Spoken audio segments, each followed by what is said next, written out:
3 little pigs, 3 houses, 1 big bad wolf. Sounds simple, right? A children's tale about hard work, caution, and a fair reward. We've heard it a dozen times. We've told it to our children and grandchildren, smiling when the wolf huffs and the brick house stands like a fortress. But what if something about this story feels off? What if beneath those friendly lines hides an ancient voice? Not fiction, but the echo of a ritual. Not a game, but a trace of memory passed down from people who lived before books, when stories were ceremonies and survival meant sacrifice. What if the story of the 3 pigs is a code, a myth in disguise, a melody with no words, only rhythm? Maybe it was never about pigs at all. Not 3 builders, but 3 victims. Not a wolf, but the spirit of winter, cold as frozen earth.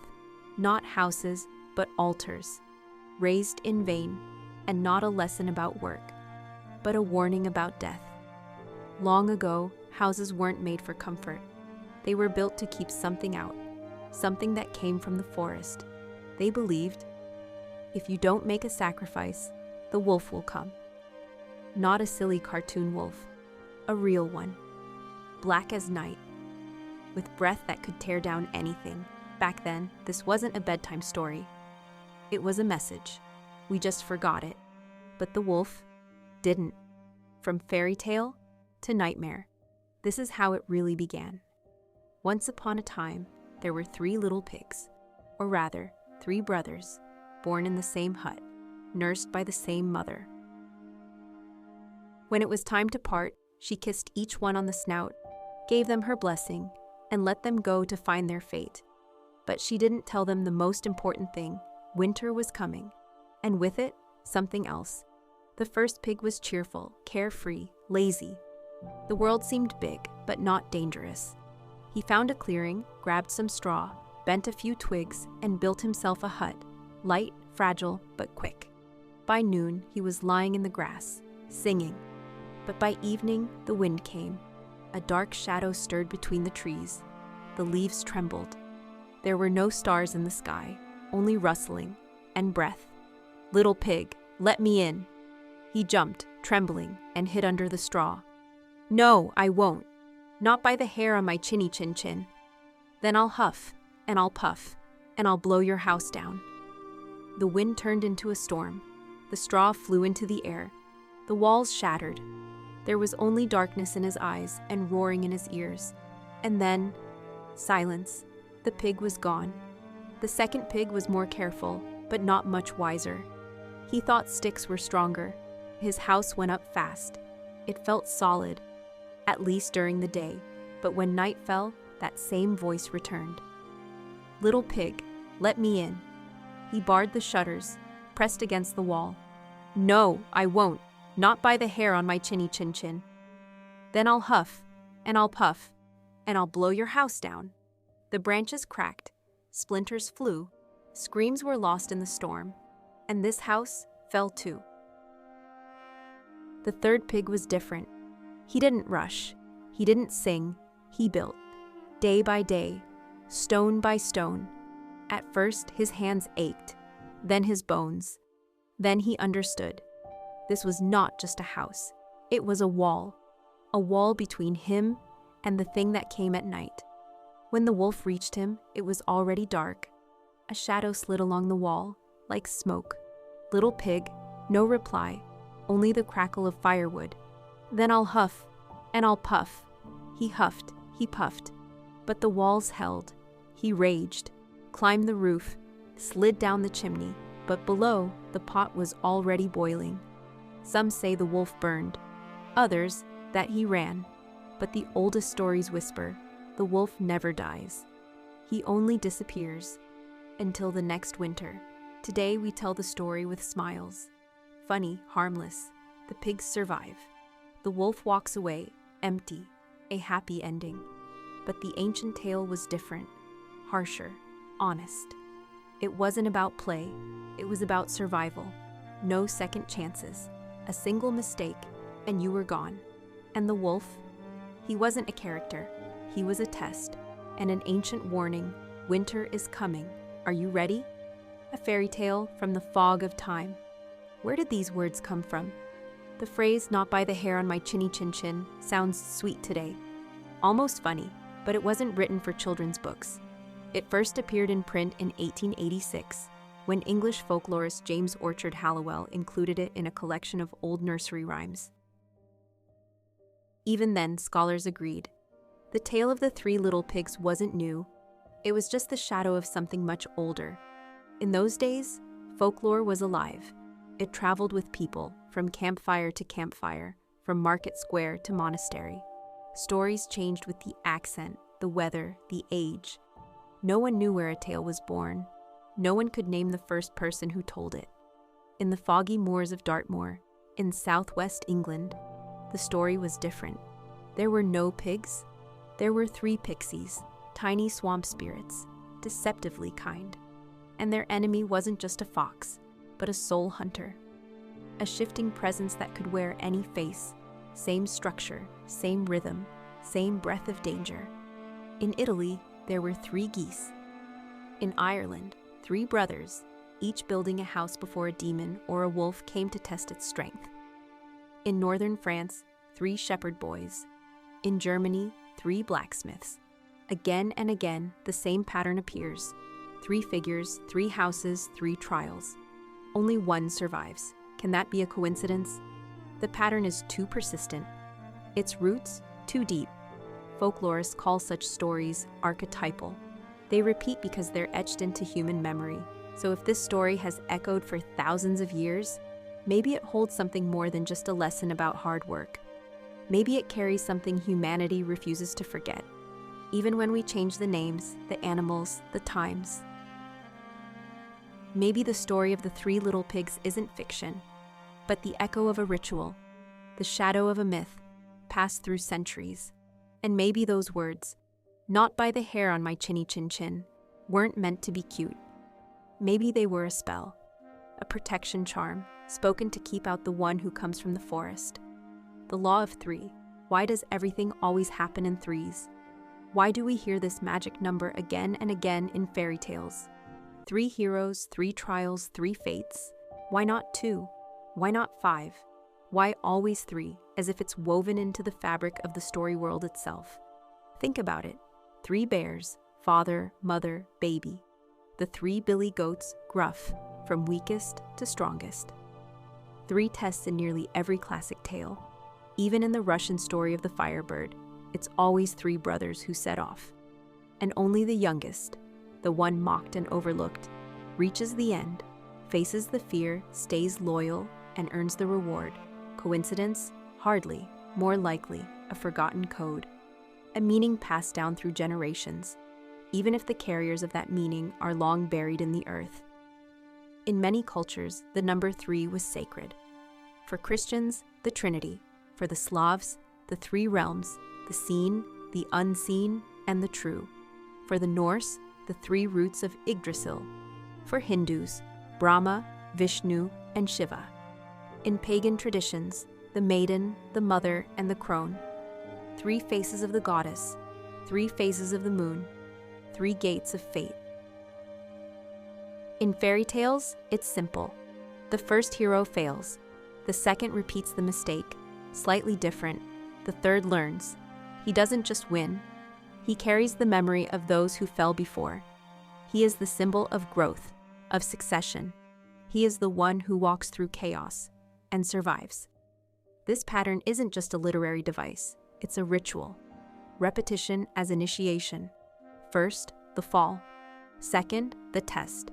Third, the transformation. So when you hear three little pigs, three paths, three questions, don't laugh. It's not just rhythm, it's a formula. And if it's a formula, who wrote it? And what is it protecting? Traces from the Bronze Age. What if the tale is over 5,000 years old? In 2016, an international team of researchers combined linguistics, folklore, and comparative mythology. What they discovered changed everything we thought we knew about the age of fairy tales. Using tools from evolutionary biology, they traced some stories so far back. They landed in the Bronze Age, 5,000 years ago, a time before writing, before ink, but not before fear. When people could build shelters but couldn't explain thunder. When night was pure darkness and wind was the voice of the gods. And even then, around stone circles and fire pits, these same stories were told. Tales of three brothers, of a beast that came from the forest, of one who dies, one who sacrifices himself, and one who survives because he's ready. Back then, these weren't fairy tales. They weren't told at bedtime. They were whispered at altars, sung in the dark, passed from priest to apprentice, from mother to daughter, from dying elder to grandson who had yet to face the world. They weren't fiction. They were maps, survival guides, myths encoded with knowledge, fear, nature, and faith. And if the Three Little Pigs was truly born in that time, then maybe it's not a bedtime fable at all. Maybe it's a broken piece of a sacred rite, a reminder. Danger is always near, protection takes work, and safety is never guaranteed. Maybe the wolf in this story walked the earth long before he appeared in picture books. Maybe his breath didn't blow down fairy tale houses, but real ones, made of reed and wood and clay. And maybe this story still lives today, because once, it saved those who listened. Cities of demons, divine wrath, a parallel from India. In distant Indian mythology, there is a legend, a faint reflection of something we've heard before.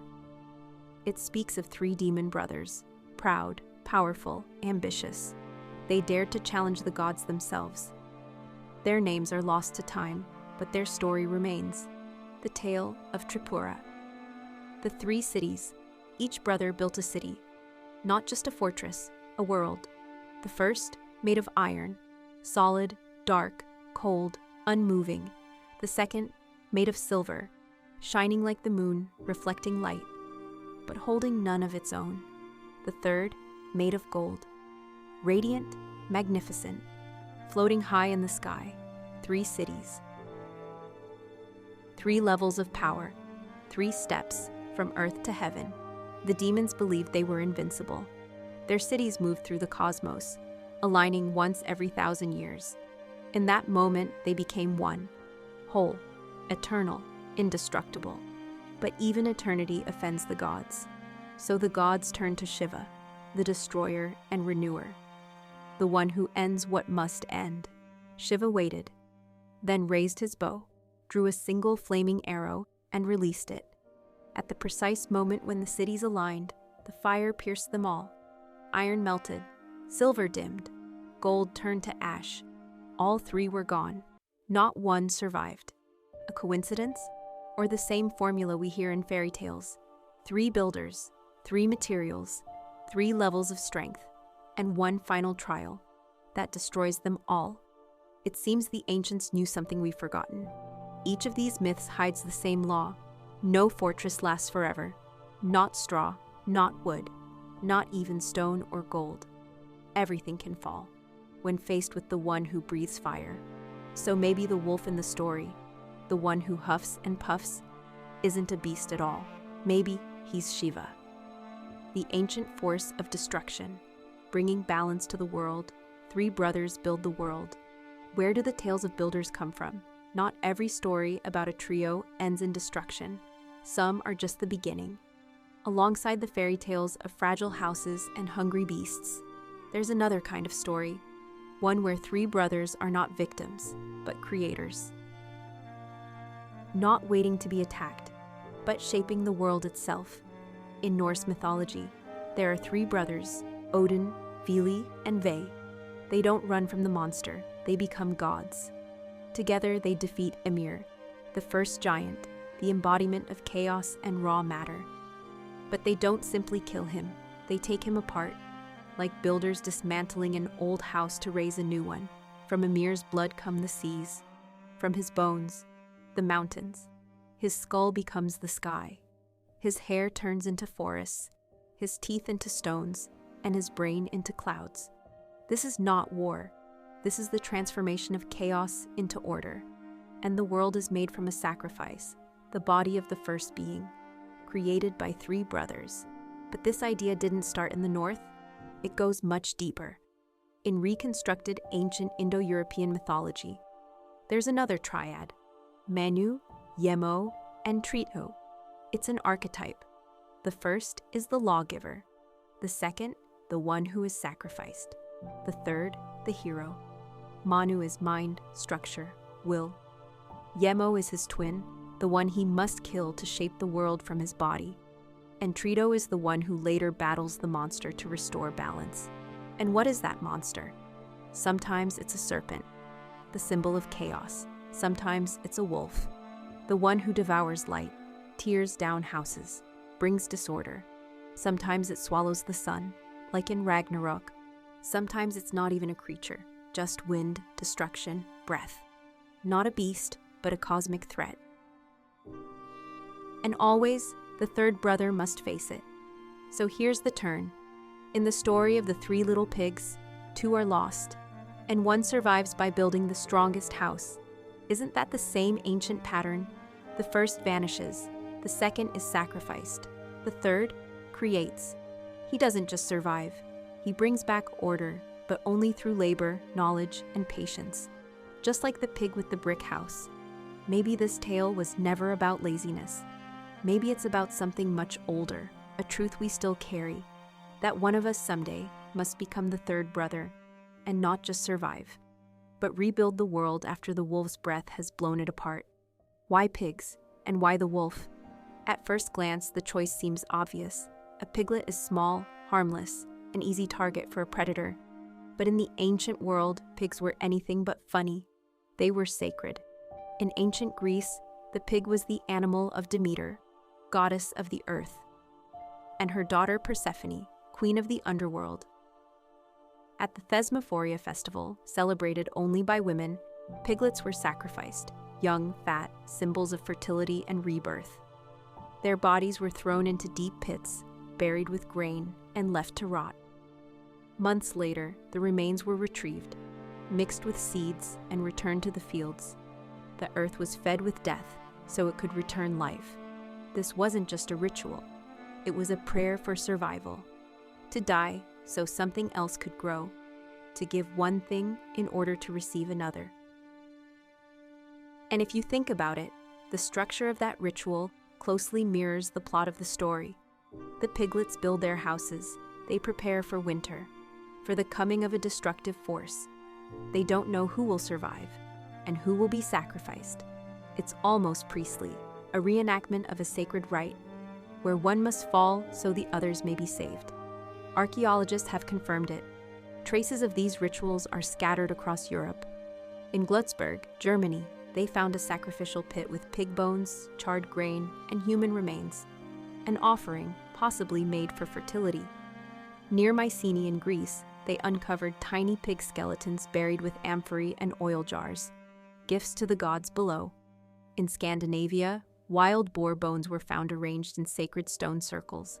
Everywhere, the same image, the pig as a bridge between life and death, between earth and sky, between humans and gods. So maybe the pigs in the story aren't silly heroes. Maybe they're shadows of ancient offerings, stand-ins for the humans who once took their place. Because in early European rituals, pigs were often sacrificed instead of people, as substitutes, as sacred decoys meant to trick the gods.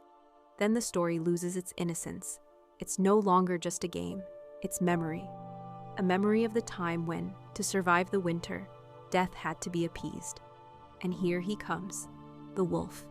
In ancient belief, the wolf was never just a beast.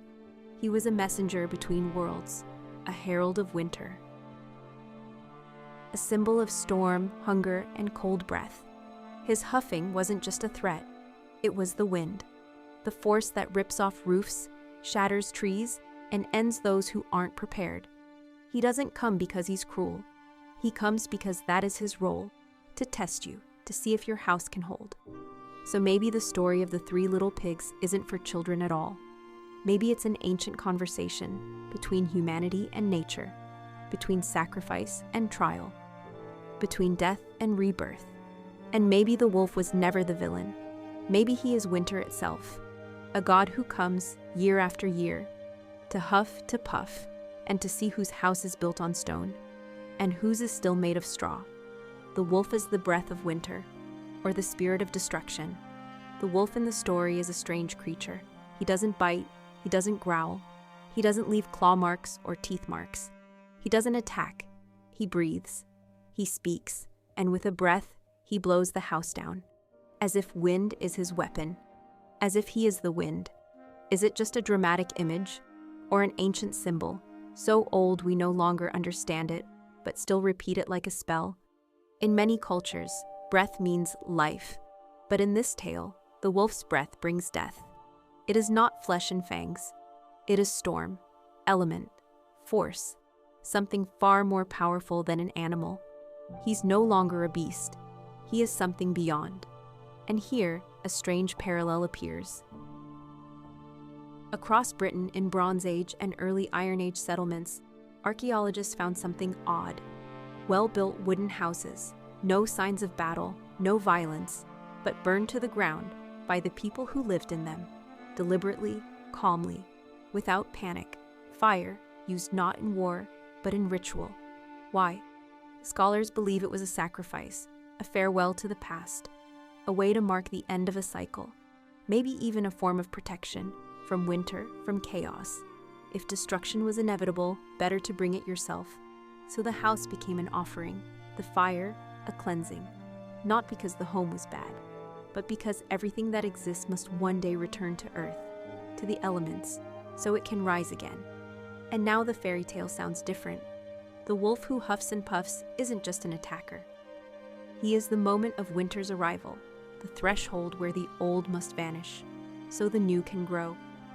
He is a test, sent by nature or the gods to ask, is your roof an illusion or protection? Are your walls shelter or denial? Maybe the wolf isn't a character at all. Maybe he is winter itself, or the spirit of destruction, moving from house to house during the longest nights of the year, checking who is ready and who is not. Because in this world, survival doesn't come to the sweetest. It comes to the one who understands the laws of winter. But what if you're not ready?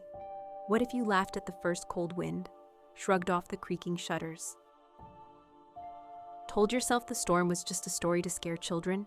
Then you are the first little pig, carefree, cheerful, naive. Or maybe you're the second, the one who heard the warnings, but didn't believe, not fully. The one who built some kind of shelter, but quickly, without real understanding. The one who meant well, but didn't see what was coming. You are the one whose life dissolves in the breath of the wind. The one who gets swept away when the real test begins. Not because you were bad, but because you weren't prepared. You lived as if winter was a myth. As if the wolf only growled, but didn't breathe. As if there would always be a second chance, or someone else would come and save you. But in these stories, no one saves you. You either build or you disappear. Only one survives, the one who started preparing before the sky turned dark. The one who worked while others laughed. Who built walls while the world seemed calm. Who didn't wait for fear to move. That's why the last little pig survives. Not because he's the strongest, not because he's the smartest, but because he understood the price of winter. He gave up his comfort, his time, his laziness. He sacrificed what was easy to protect what was essential. He didn't avoid the storm. He faced it fully armed. And when the wolf breathed, the house stood. Because that house was built from understanding, from fear that doesn't freeze, but forces you to act. From the truth that anything weak will fall unless you make it strong. Now ask yourself, which one are you in this story? But what if this tale isn't the only one? What if everything we call a fairy tale isn't just a bedtime story? Not gentle dreams for children, not sweet fantasies about princesses and spells, but encrypted rituals, codes passed through centuries, wrapped in metaphor just to survive. What if the Frog Prince isn't about a kiss, but about an ancient initiation rite? The transformation of a beast into a man, of instinct into husband, of chaos into order. What if Little Red Riding Hood isn't about disobedience, but about the crossing of a boundary, the journey through forest, through body, through death? And what about Cinderella, a girl covered in ash, living by the hearth? Isn't that the soul, hidden in dust, waiting for the celestial one to find her? or perhaps the symbol of a woman in mourning, waiting until the silence ends, and she's called again to the feast of life. If all this is true, then we live among shadows, among the ghosts of forgotten gods, among stories that once sounded like prayers, like songs, like spells. We repeat them without knowing what they say. We read them to children, but once, they may have saved entire generations from winter, from hunger, from madness. They are like charred runes on the walls of time. Their meaning is gone, but their power still lingers, still stirs, still whispers. We only have to listen. Because sometimes, if you stand still, if you close your eyes, you can hear the wind howling behind the window, and behind it, the breath of the wolf.